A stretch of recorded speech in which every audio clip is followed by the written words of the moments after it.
Welcome to People, Places, Planet Pod, the official podcast of the Environmental Law Institute, a nonprofit, nonpartisan organization working to ensure a healthy environment, prosperous economies, and vibrant communities founded on the rule of law. Welcome to Cool Cities, an episode of the Environmental Law Institute's People, Places, Planet podcast.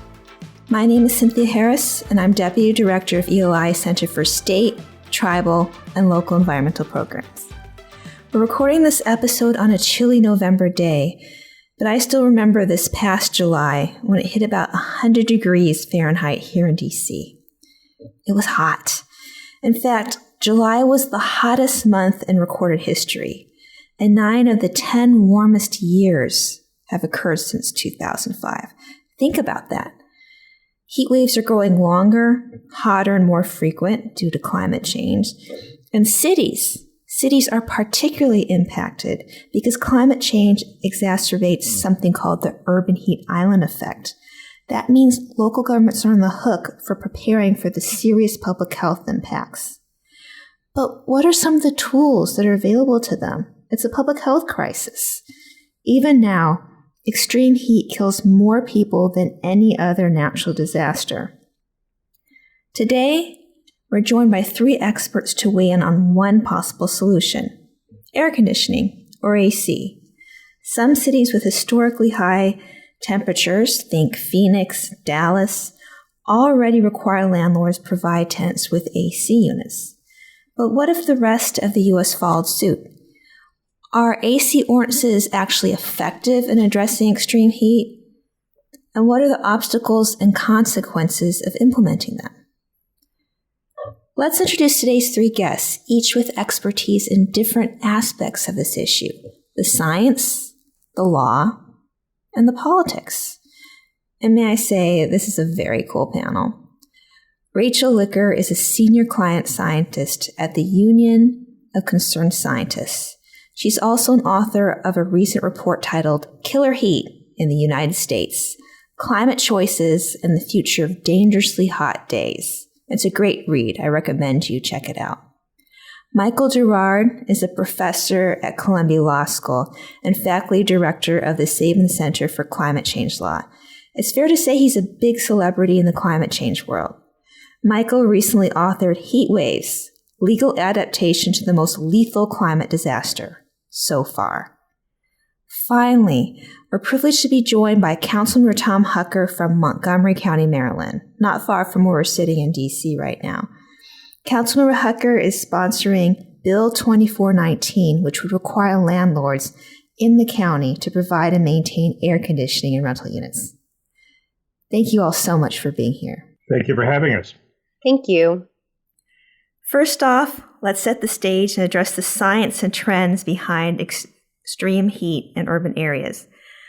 Rachel, could you share some of the major findings from killer heat? The forecasts are really quite alarming for urban dwellers, I understand. Yes, so our results show that failing to reduce heat trapping emissions would lead to a staggering expansion of dangerous heat across the United States. And this is in contrast with if we took aggressive action to reduce emissions that would limit global warming to the classic 2 degrees Celsius target of the Paris Climate Agreement, or 3.6 degrees Fahrenheit, which could contain that expansion and spare millions of people in the United States from the threat of relentless summer heat. So some of the main things that we found in our report was that, for example, with no action to reduce global warming gases, by mid-century, the number of days with a heat index above 105 degrees Fahrenheit would quadruple around the country. And that would cause more than 150 of our larger cities to experience an average of 30 or more days per year with a heat index above 105 degrees Fahrenheit. So really, again, a staggering expansion and very large increases of prolonged exposure to extreme heat in places that, as you said, are already vulnerable. And I saw online, using your very nifty online gadget, that here in DC we can expect about 48 days over 100 degrees by the end of the century. Is that right? That's right. And again, in a pathway in which we did not take action on climate change. One thing that's important to note is in our study, we didn't consider any further urbanization or further expansion of the urban heat island effect. So in places like Washington, D.C. and cities across the country, it's possible that some of our results are even potentially conservative. So some of the numbers could actually be worse because of further urbanization in the future. And that brings me to an important, actually a critical issue that has been brought up by many public health officials, and that is how extreme heat impacts particularly vulnerable residents who can't so easily adapt. Would you be able to give us a sense of who these populations, who these people are, and how they would be affected? Across the United States, there are certain populations that are uniquely and consistently vulnerable to extreme heat. So, for example, we know that heat exacerbates pre-existing health conditions like cardiovascular and respiratory disease, which oftentimes leads to more elderly individuals being more vulnerable. We know that heat disproportionately affects low-income communities and communities of color that have been historically marginalized, who live in riskier areas on average and have disproportionately lower access to quality health care. And as a result, there is ample research that shows that these communities disproportionately suffer heat-related illness. I could go on and on. There are a lot of different parts of the U.S. public, including children and even people in prison who don't actually have any air conditioning that are disproportionately vulnerable. It's quite insidious. I can imagine how this would impact people with disabilities who might not be able to access, say, cooling centers, and people who are homeless or experiencing homeless, huh? Absolutely. Absolutely. And with respect to disabilities, you can think of both physical and mental. So the ability to physically move yourself into a safer place and the ability to make sense of what's happening and be able to know that there is a threat and act in response to it. Added to that issue, there are a number of pharmaceuticals that increase the risk of heat-related illness. For example, beta blockers that can help people with high blood pressure, or a number of antidepressants interfere with the body's ability to cool itself. And so people who may have, issues that are taking those medicines are also at disproportionate risk. This is very helpful. And I'll mention a little aside that you're absolutely right about those medications. I have family members who didn't realize that when they decided to take hot yoga, which was not a very smart idea. So yeah. We live and learn, but that's a very important point. And we'll turn to Michael now. Cities like Phoenix and Los Angeles are rolling out initiatives like cool roofs, cool pavement, enhancing the urban tree canopy. But one potential tool less discussed is air conditioning. So far, just a handful of cities have passed laws requiring landlords to provide AC, or more precisely, to ensure temperatures don't exceed a certain maximum temperature, usually around 78 or 80 degrees. Michael, you've conducted extensive research on how cities adapt to extreme heat, including these ordinances. What's been your experience? So, as you say, there are very few cities that have adopted these air conditioning ordinances. The principal concern about them is the effect on the cost of housing and who's going to pay for it. Obviously, the landlords want to pass the costs along to the tenants, and especially if it is low-income housing, that poses real burdens. And so I think more widespread adoption of this will depend in part on on having governmental subsidies for some of these expenses. As you say, there are a number of cities that have adopted ordinances aimed at the urban heat island effect. Several are requiring that new buildings have either green roofs or white roofs or solar PV on the roofs. There's also a lot more attention to urban trees, to street planting, or putting plants at a higher elevation, and all of that can make a real difference in terms of the temperature that people experience. And you forecast some of my questions about other types of laws. Which ones do you see as being most successful so far? Well, I wouldn't say that any of them have been extraordinarily successful on a widespread basis. I think that in those few places that have air conditioning ordinances, they seem to work in those very limited locations. But the growth of expansion of street trees in New York City, Mayor Bloomberg set up a 1 million tree objective that was met and exceeded early. And so Mayor de Blasio is now doing more of that. So I think that is all going in the right direction, as are the efforts in some cities, including in New York, to require special kind of roof treatments. Councilmember Hucker, what are you seeing in Montgomery County in terms of how your constituents are being affected by extreme heat? Well, I don't think it's dissimilar to other cities and other areas of the country, but like a lot of areas that have both a dense population in an urban area and aging buildings, the combination of those two factors can be very uncomfortable, can be even deadly at times. Urban areas that are all heavily paved and in some cases darker colors if they're full of asphalt, or black roofs of commercial or multifamily properties can act as heat islands where you don't have enough parks and other green spaces to break it up. And we have a lot of multifamily buildings that were built in the 50s and 60s and 70s that either don't have air conditioning, or what's more common is they don't have effective air conditioning.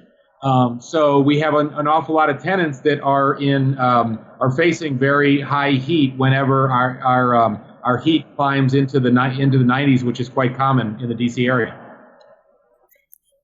And what was the main driver behind the bill? You mentioned the impact on what you're seeing with your constituents, but could you walk us through a bit of the history and where the bill is now?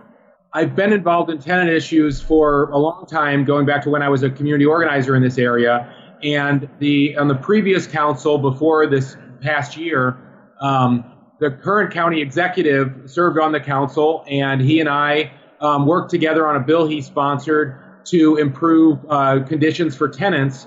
And that bill languished for a long time until there was a fatal fire and explosion in my district. And that created enough impetus for the council to pass this sweeping reform that improved the lives of all the tenants in Montgomery County by setting up an inspection system to force our housing department to inspect all the rental units in the county and to categorize the buildings in the county as either compliant, at risk, or problem properties, and then an inspection regime that mandated annual inspections of problem properties, biannual inspections of at-risk ones, and more forgiving inspection schedule for the better maintained ones.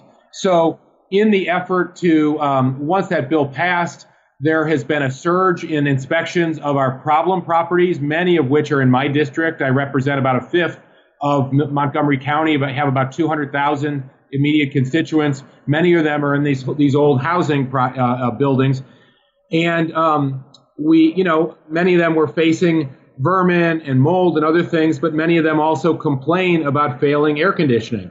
And that's been going on for years. But once we had passed the sweeping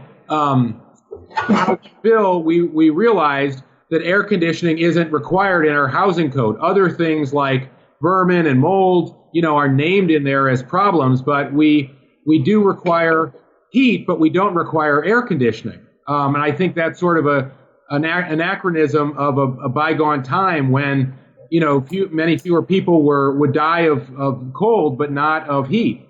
So that's sort of the impetus of the bill to do a standalone bill to require air conditioning.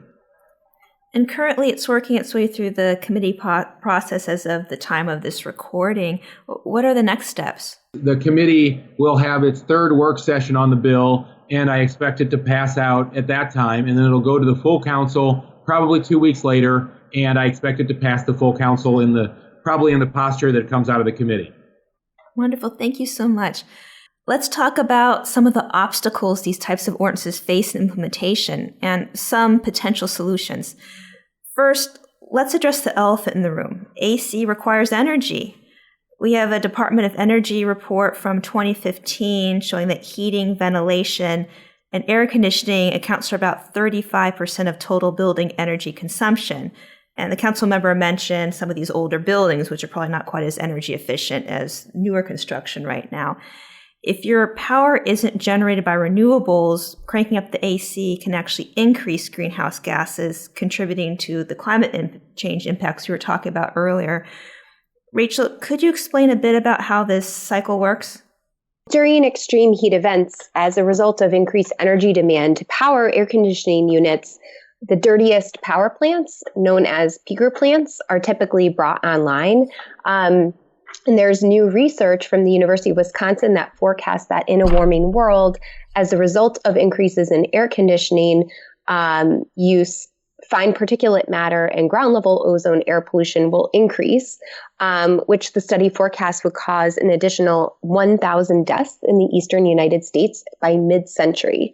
And as you mentioned, at the same time, the increased air conditioning use doesn't only increase ambient air pollution in an immediate extreme heat event, it also increases the amount of greenhouse gas emissions, which further contributes to global warming and further increases kind of this, as you mentioned, cycle of more extreme heat events, intensifying, increasing in duration, and affecting more places and communities.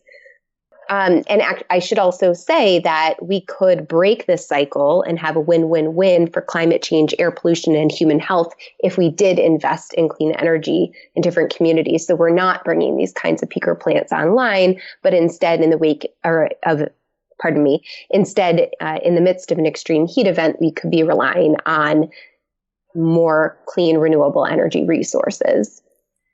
And if I could add, in addition, we could have more energy efficient air conditioners. The federal government has the authority to set energy efficiency standards for appliances, including air conditioners. There are some standards in the U.S., but they are weaker than those in some other countries. And so the average air conditioner that's sold in the U.S. is less efficient than the average air conditioner sold in Europe, Japan, and South Korea and China. So this is another opportunity to reduce the adverse environmental impact from the generation of the electricity to provide air conditioning. That's a great point. And, that also brings up, something that the Union of Concerned Scientists has been advocating this year for in different congressional offices. And that's tax incentives for these kinds of more energy efficient appliances, which have been rolled back. I can even speak personally. My sister let me know this summer she was interested in buying an energy efficient air conditioning unit in upstate New York. And she found out that the tax incentives no longer existed, and she didn't have the means to buy a more expensive air conditioning unit that was more energy efficient.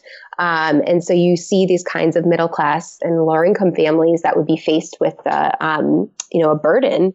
And so those kinds of tax incentives would be really important to drive innovation and drive energy efficiency standards higher. And an additional pollution impact of air conditioning is the leakage of HFCs, hydrofluorocarbons, which are powerful greenhouse gases. And so the EPA had attempted to impose some new regulations on that. That was blocked by the D.C. Circuit in 2017 in a decision written by then Judge Brett Kavanaugh. But that's another area. That's an area where Congress can act, and this is also an area where we don't have federal preemption. So states do have the authority to impose their own standards on HFCs. California has begun to do that, but that ought to become more widespread. And one of the important sources of HFCs is air conditioners. They're all excellent points. And when it comes to air conditioning or the efficiency of air conditioners, we talked a bit about what the federal government can do. I think we talked a little bit about what the state government can do. Are there any actions that local governments can take to help with that, since we do have the council member here? Well, of course, ordinances of the sort that the councilman is advancing are one very important way to do that. If you want me to jump in, I've had, we actually had, some conservative, I wouldn't even call them opponents of the bill because they're not really engaged, but, callers or people tweet in, well, isn't this hypocritical? If you say you care about climate change, why are you putting this bill in? All of us care about climate change. We're not going to solve it by, denying safe housing to poor people and immigrants, obviously. So you're exactly right. There's a lot to be gained by getting old air conditioners and their CFCs out of service and replaced by newer, much more efficient and more climate-friendly ones. We also are trying to make more tax credits and other incentives available for building owners to retrofit their buildings. And, this bill isn't happening in a vacuum. I'm actually trying to roll out a whole local version of the Green New Deal, essentially, to both deal with climate and create jobs. And a big part of that is addressing carbon from our buildings, which is over a third of our carbon, through benchmarking and then deep energy retrofits of a lot of these older buildings. And some of it is adaptation measures like the air conditioning bill to keep our families safe while we're doing everything we can to mitigate the impacts of climate change.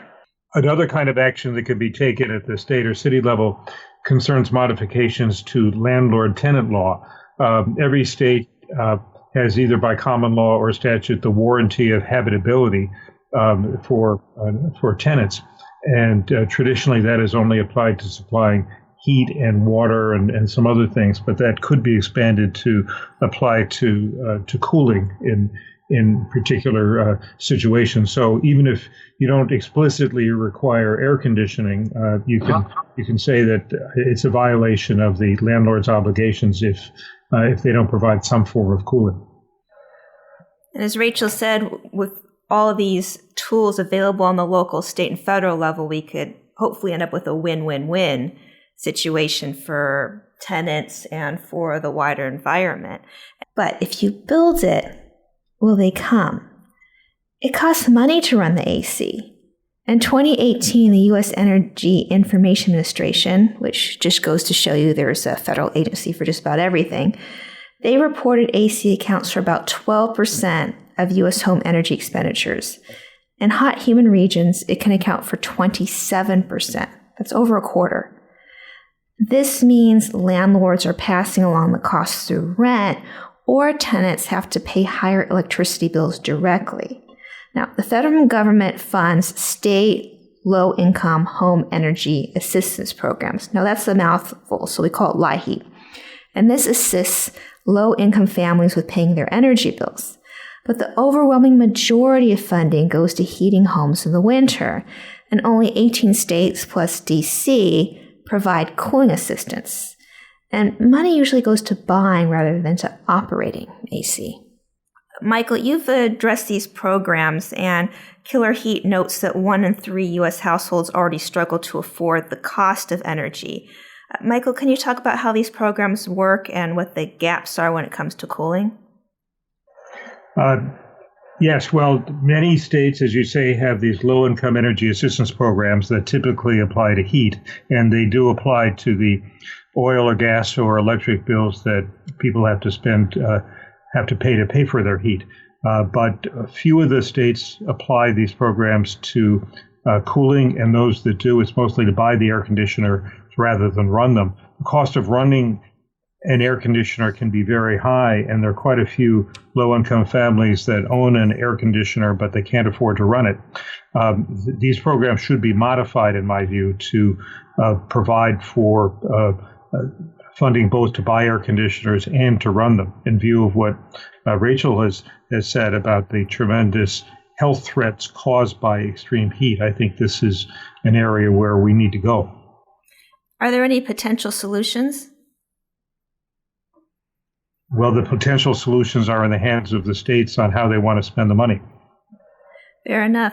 And Councilmember Hucker, what are some strategies you and Montgomery County are looking at to help make AC more affordable for tenants?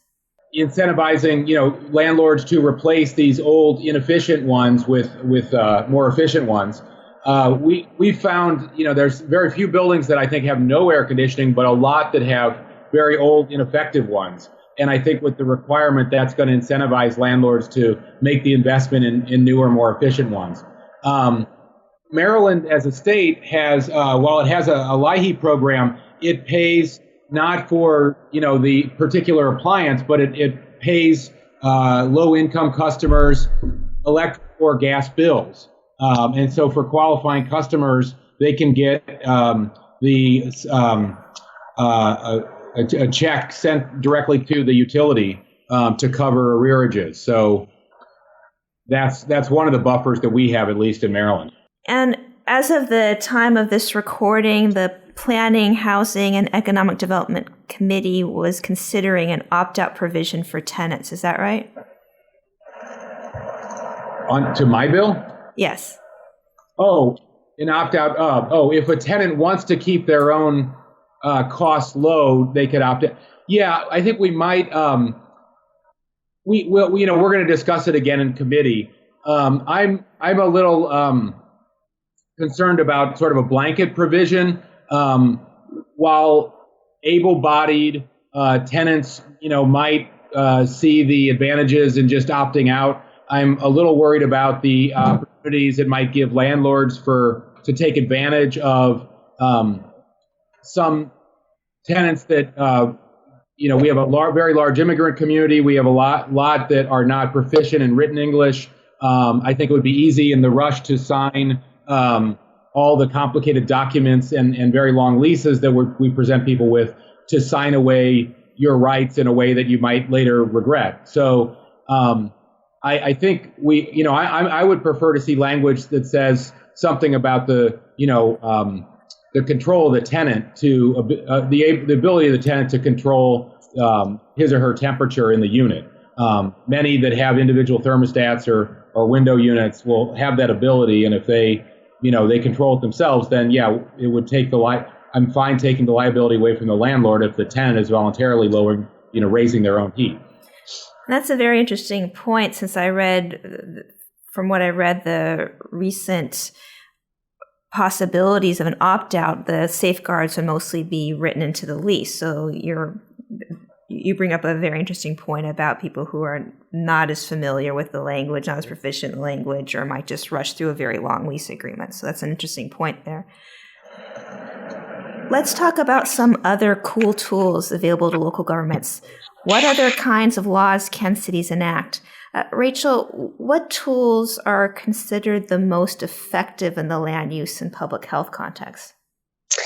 Yeah, well, I think, stepping back and thinking about this conversation sort of in a larger context, we're talking about ensuring ensuring residents have access to cool temperatures to stay safe during a heat wave. So there obviously we're spending much of the conversation talking about getting people AC in their own homes, but there also are communities that have cooling centers, and communities that are more accustomed to experiencing extreme heat have plans in place in which there are maps, for example, where people can go in and see where the local cooling centers are, or calling 411 to find this out. So really ensuring that those kinds of measures are in place around the country, in places that aren't necessarily seeing themselves sort of as a community that needs that kind of infrastructure. Also having better alert systems to let people know that they need to seek safety. That's something that the National Weather Service is currently working to improve through the Weather Ready Nation initiative, but is something that I think it's important to think about how, we have weather alerts for other hazards, like tornadoes or flash flooding on our cell phones. Is there any way to make use of those kinds of technologies to get the word out quickly to people? In addition, it's important to also think about making sure that our energy infrastructure is able to withstand extreme heat effects in and of itself. Like here in Washington, D.C., last summer during a July heat wave, my own neighborhood suffered a power surge during a heat wave when heat indices were above 110 degrees Fahrenheit. And homes were without power for thousands of families for days on end in those kinds of conditions. So kind of thinking about holistically how our communities are responding, there are a lot of different measures that can be taken. And just to underscore that, one of the most important things that we also need to be thinking about is how we are subsequently reducing our greenhouse gas emissions to stave off the biggest increases in extreme heat in the future. Let me just add that electricity reliability, as Rachel said, is extremely important because if the power goes out, so does the AC, and that can be a very dangerous situation.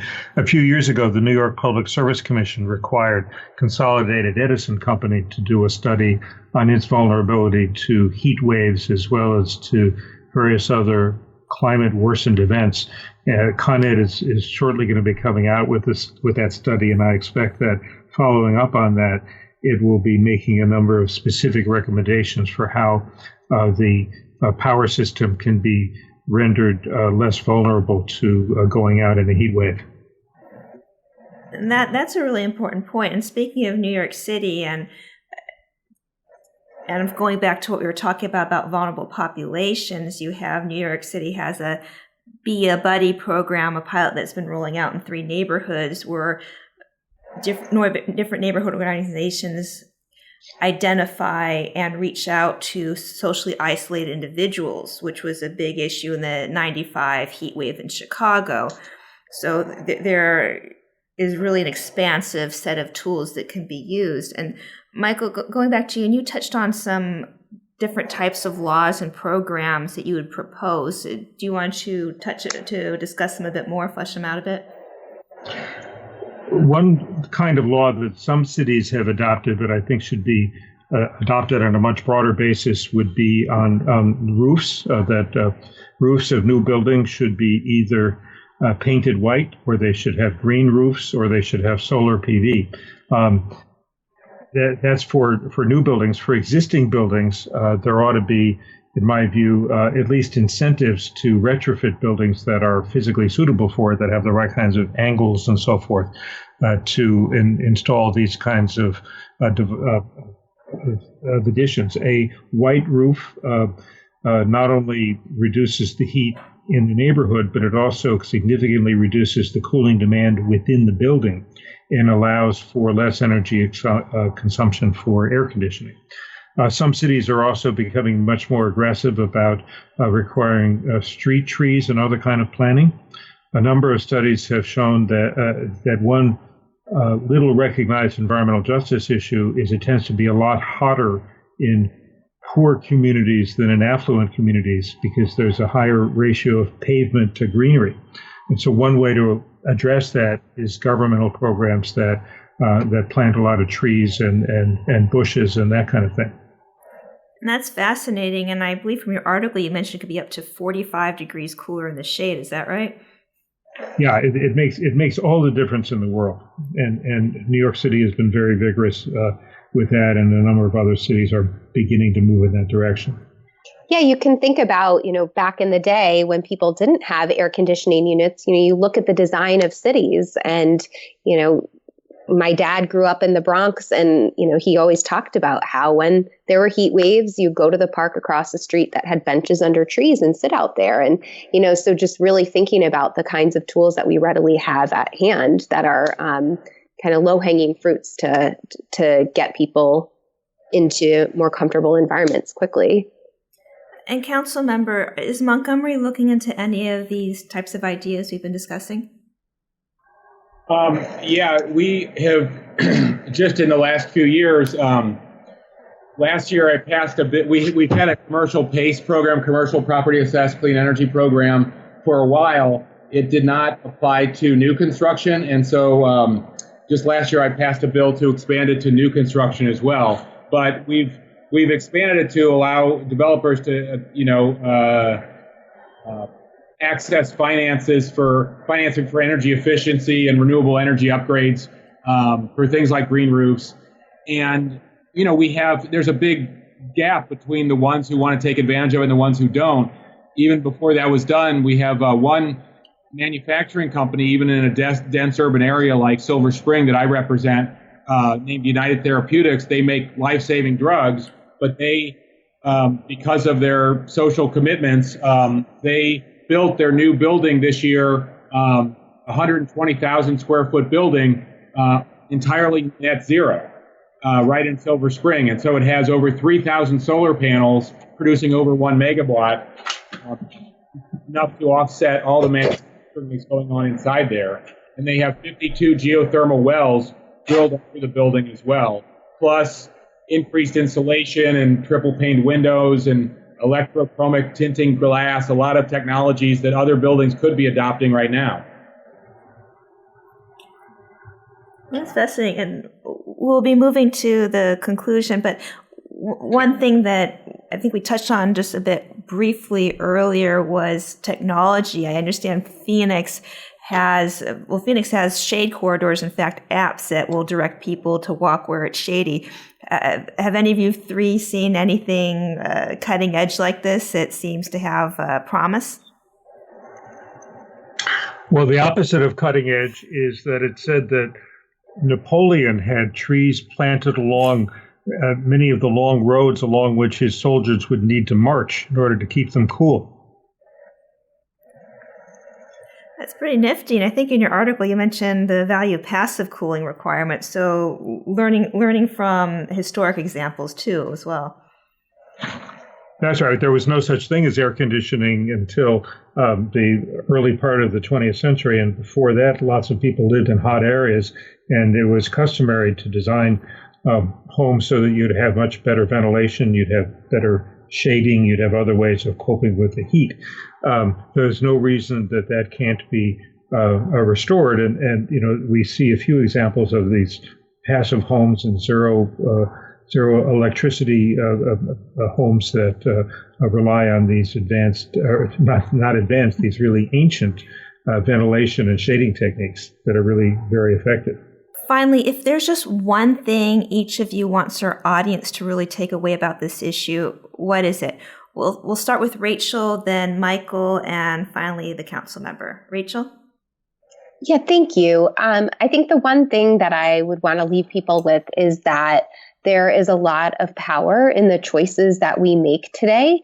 If we choose to aggressively reduce greenhouse gas emissions, we can stave off the biggest increases in extreme heat and, keep conditions such that we actually have room to adapt. We're not creating a future that's so unrecognizable that we wouldn't even have tools in hand to adapt. So I think that power in the choices and some element of hope, I think, is important because, oftentimes in the climate change conversation, I think it can create a lot of despair, but I think empowering people to feel that there's something that we can do and be truthful with that, I think is important. Michael? Despite our best efforts, extreme heat is going to continue to be the most dangerous climate change problem in terms of actually leading to deaths, and that's going to get worse. And so I think that dealing with heat deserves a higher priority in the dialogue about how to cope with the climate change that we know is coming. Council member? You were nice enough to invite me mostly to talk about the air conditioning requirement I have, and we approach that with the frame that in an age of climate change, our requirement to provide safe housing for people goes beyond a requirement to provide heat, that we have to provide people air conditioning as well. We had 20 people in Maryland die this year due to extreme heat, many in their homes. And I think, allowing people access to a cooler living environment, whether it's indoor or outdoor, is going to have to be part of our climate adaptation strategies. While we continue to do everything we can to reduce our carbon pollution, there's a lot of adaptation and resiliency approaches we're going to have to take, including stormwater management and preparing for flooding and other things to keep people safe during extreme weather events while we're doing everything we can to reduce our carbon pollution. Wonderful. Thank you. Keeping cities cool remains a hot topic for policymakers and politicians in a world that's quickly heating up. Thank you, Rachel, Michael, and Councilmember Hucker for being with us here today. Thank you so much for having us. Thank you. We really enjoyed it. Thanks very much.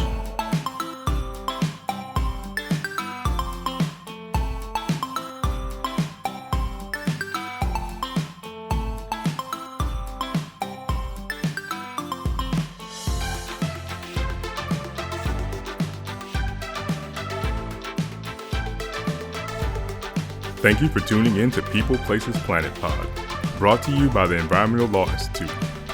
We would like to hear from you, so please send us your questions, comments, and ideas to podcast@eli.org. And if you're interested in learning more about our work, attending one of our events, reading our publications, or becoming a member, please visit our website at www.eli.org.